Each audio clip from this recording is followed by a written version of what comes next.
माँ, बेटा हूँ तो क्या जिम्मेदारी के बोझ तले दबकर जान दे दूं। पवन अपने कमरे में परेशान होकर टहल रहा था कि तभी उसकी पत्नी सुजाता की आंखें खुल गईं। पवन को इस तरह कमरे में टहलता देखकर वो भी उठ बैठी। घड़ी की तरफ देखा तो रात के 2 बज रहे थे। इस समय पवन इतना परेशान होकर कमरे में टहल रहा है, ये सोचकर सुजाता को बड़ी हैरानी हुई। जबकि दिन भर में पवन ने बिल्कुल भी आराम नहीं किया था। जब से बहन रुक्मणी की बेटी की शादी पक्की हुई है, तब से एक पैरों पर काम में लगा हुआ है। अकेला मामा है तो हर काम में उसे भागना पड़ता है और इतना थक जाता है कि रात को नींद भी बिल्कुल नहीं खुलती। पर आज क्या हो गया? आज ये और अम्मा दोनों दीदी के घर गए थे, पर वहाँ क्या हुआ किसी ने कुछ नहीं कहा। एक तो पवन उसे सारी बात बताता भी नहीं है। सोचते सोचते सुजाता ने पवन से ही पूछ लिया, क्या बात है जी, आपको नींद नहीं आ रही है? पर पवन तो जैसे अपने ख्यालों में ही खोया हुआ था, उसने ध्यान ही नहीं दिया। सुजाता ने दोबारा पूछा, तब उसने पलटकर उसकी तरफ देखा। कुछ कहा क्या तुमने? मैंने पहले भी वही पूछा था, अब भी वही पूछ रही हूँ। आपको नींद नहीं आ रही, आखिर बात क्या है? उसकी बात सुनकर पवन हल्का सा मुस्कुरा दिया और बोला, कुछ भी तो नहीं, बस नींद नहीं आ रही थी। तुम सो जाओ, तुम दिन भर की थकी हुई हो। यह सुनकर सुजाता उसे एकटक देखती रही तो पवन बोला, ऐसे क्यों देख रही हो मुझे? भाई, इंसान ही हूँ, कोई अजूबा नहीं जो इतनी हैरान हो रही हो। जानती हूँ आप इंसान ही हो, थके हुए हो तो आप भी हो, पर रात के 2 बजे कमरे में टहलने का क्या मतलब है? सुजाता ने उसे शक की निगाह से देखा तो वो पलंग पर आकर बैठते हुए बोला, लो बाबा, सो जाता हूँ, ऐसे क्या देख रही हो? कहता हुआ पवन चादर तान कर लेट गया, पर सुजाता अब भी वैसी ही बैठी रही। उसने फिर पूछा, अरे, आप मुझे बताओगे नहीं क्या? बात क्या है? रात के 2 बजे आप कमरे में क्यों टहल रहे हो? किसी ने कुछ कहा है क्या? कहीं अम्मा जी ने तो? कुछ कहते कहते सुजाता रुक गई। उसकी बात तीर की तरह बिल्कुल निशाने पर लगी। अम्मा का नाम सुनते ही पवन उठ बैठा। कुछ देर मौन रहने के बाद बोला, क्या करूं सुजाता, मुझे तो कुछ समझ ही नहीं आ रहा। इस पकड़ी का बोझ उठाते उठाते थक गया हूँ मैं। बाबा के जाने के बाद उनकी ये पगड़ी तो अब जान लेकर ही रहेगी मेरी। हाय राम, ये कैसी बातें कर रहे हो आप? मेरे आपके दुश्मन। दिमाग में कुछ भी ऊट पटांग ख्याल आने से पहले हमारे बारे में सोच लेना। आखिर हुआ क्या है, साफ साफ बताइए। पवन की बात सुनकर सुजाता अपने सीने पर हाथ रखते हुए बोली, तुम्हें तो पता ही है, जब से रुक्मणी दीदी की नेहा की शादी पक्की हुई है, तब से हर रोज वक्त बेवक्त दुकान बढ़ाकर मुझे उनके घर जाना ही पड़ता है। अगर 1-2 दिन ना जाऊं तो वो और जीजा जी अम्मा से मेरी शिकायत कर देती है और अम्मा बस अपना ही राग लेकर रोना शुरू कर देती हैं। कहती हैं, बाबा की तेरे बाबा की पगड़ी तेरे माथे पर बंधी है तो तेरी जिम्मेदारी भी है, याद रख। बहन के ससुराल में कुछ सुनना ना पड़े, पर इससे भी मुझे परेशानी नहीं है। मैं रोज चला ही जाता हूँ, पर आज तो कहते कहते पवन रुक गया। तब सुजाता ने कहा, आज क्या हुआ? आज दीदी जीजा जी ने मायरे की लिस्ट दी है और वो भी मेरे हाथ में नहीं, अम्मा को भी साथ में बुलाकर उनके हाथों में। हाँ तो क्या हो गया, अम्मा को लिस्ट दे दी तो मायरा तो हमें देना ही पड़ेगा, सुजाता ने कहा। तो पवन ने उसकी तरफ देखा और फिर बोला, सही कहा तुमने, मायरा तो हमें ही देना पड़ेगा, लेकिन हमारे घर की शांति तो भंग कर दी। क्यों, ऐसा क्या मांग लिया उन लोगों ने? सुजाता ने हैरान होते हुए उसकी तरफ देखा। अरे क्या बताऊं, लिस्ट बनाने से पहले एक बार भी नहीं सोचा कि हमारे पास इतना पैसा कहाँ से आएगा। 51 बेस मांगने के बाद उनके पूरे परिवार के कपड़े मांगे हैं, ऊपर से कहा है कि दीदी जब आरती के लिए आएंगी तो सोने का गहना और 21,000 नगद थाली में रखना। यहाँ मेरे ससुराल में मेरे मायके की भी इज्जत है। हे भगवान, इतना सब मांगा है, हम कहाँ से कर पाएंगे इतना? आपने कुछ कहा क्यों नहीं? सुजाता बीच में ही बोल पड़ी। उसकी बात सुनकर पवन बोला, मैंने भी कहा था कि इतना सब कुछ हम कैसे कर पाएंगे, पर दीदी ने तो अम्मा को इमोशनल ब्लैकमेल करना शुरू कर दिया। वही हमेशा का राग, बाबा की इज्जत का सवाल है। क्या अपने बाबा की इज्जत के लिए इतना सा नहीं दे पाएगा? अगर इतना सा भी नहीं कर सकता तो बाबा की पगड़ी पहनी ही क्यों थी? तब तो बड़ा ही चौकी पर बैठकर बाबा की पगड़ी पहनी थी। कहते कहते पवन चुप हो गया, पर सुजाता से रहा नहीं गया।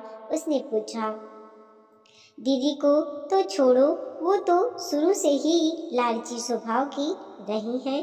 अम्मा, आप तो अब ये बताएं कि अम्मा जी ने क्या कहा? अम्मा जी का नाम सुनते ही पवन की आंखों में आंसू आ गए।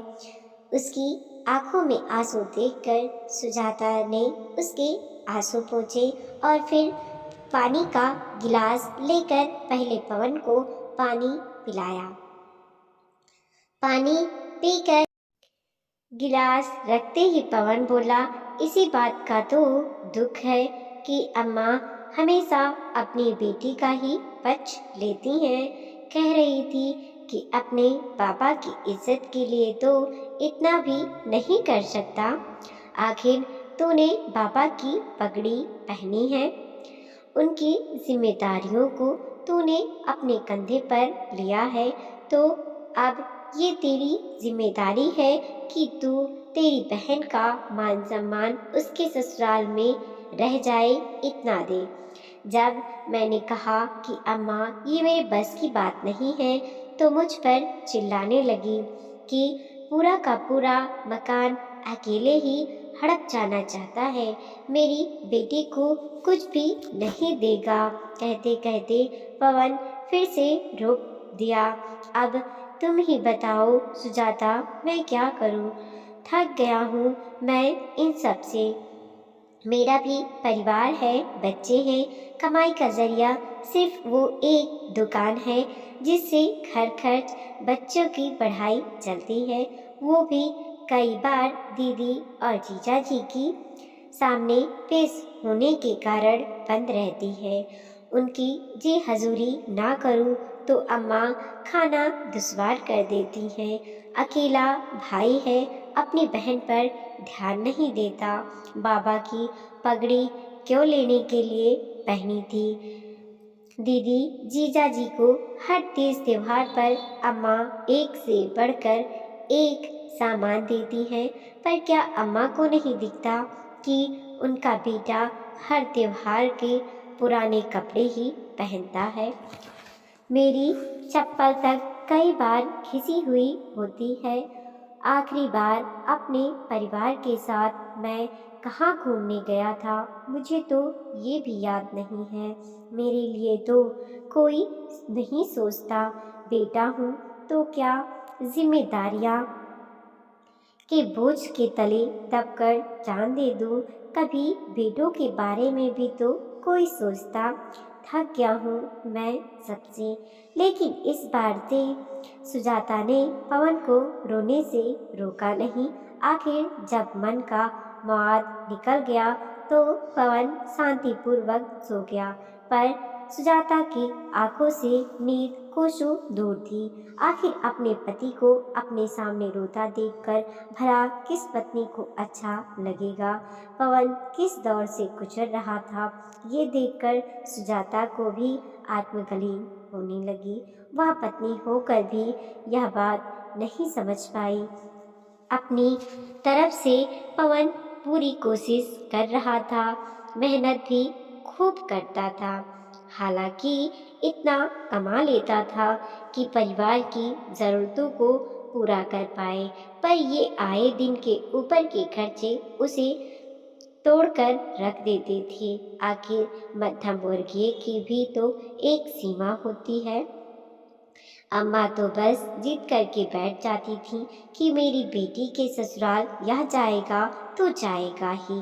जब एक बार उसने नौकरी करने को कहा था तो पवन खुश हो गया था, पर अम्मा ने बहुत हंगामा किया था कि आखिर 2 दिन तक घर में हंगामा होता देखकर पवन ने सुजाता को ही नौकरी करने से मना कर दिया। पर आज पवन की हालत उससे देखी नहीं जा रही थी। आखिर पवन के पीछे ही तो वो इस घर में है। अगर पवन को ही कुछ हो गया तो, अगर वो उसका ही साथ ना दे पाई तो भला किसका साथ देगी। उसने ठान लिया कि अब वो अम्मा से बात करके ही रहेगी। दूसरे दिन सुजाता उठी और अपने घर के काम फटाफट निपटाने लगी। आज तो उसने नाश्ते के साथ दोपहर का खाना भी तैयार कर दिया। अभी सब नाश्ता कर ही रहे थे कि इतने में सुजाता तैयार होकर आ गई। उसे देखकर अम्मा जी बोली, बहू तुमने बताया नहीं, कहीं जा रही हो? सुजाता ने अम्मा जी की तरफ देखकर कहा, हाँ अम्मा जी, मैं पास वाली सुशीला भाभी के घर जा रही हूँ। उन्होंने उस दिन भी कहा था कि उन्हें एक्सपोर्ट के सामान को पैक करने के लिए महिलाओं की ज़रूरत है।